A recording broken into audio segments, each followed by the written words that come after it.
وو راشد خان بیا یو ځل لومړی مقام وګاټه او نړۍ یې حیرانه او ټوله نړۍ یې شاته کړه.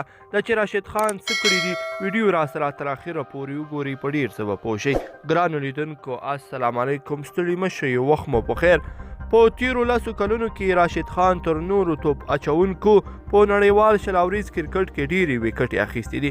د ګوګلي ماسټر راشد خان په 2015 زیږدیز کال کې د زیمبابوې په وړاندې د اکتوبر په 26 نیټه لومړۍ نړیواله شلاوریزه لوبه وکړه.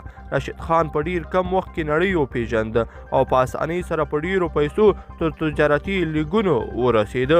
راشد تر اوسه په نړیوال شلاوریز کرکټ کې په 45 لوبو کې 84 وکټې او په 12.25 اوسط او په 18.15 اکانومي سره اخیستې دي. راشد په نړیوال شلاوریز کرکټ کې 2 ځلې 15 او 3 ځلې 4 وکټې اخیستې دي.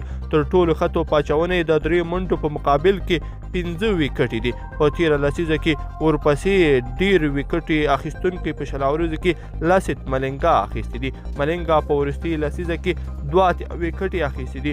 30 کلن ملنګا په 9 نړیوالو شلاوریزو لوبو کې 106 وکټې اخیستې دي. ملنګا 2 ځلې 15 او 1 ځلې 4 وکټې اخیستې دي.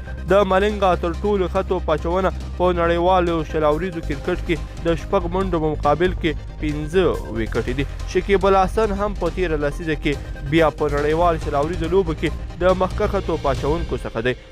نوموړی په وروستۍ لسیزه کې 9 وکټې اخیستې وي چې تر راشد او ملنګا وروسته دریم مقام لري. شکیب 32 کلن دی او په 14 نړیوالو سیالیو کې 92 وکټې اخیستې دي.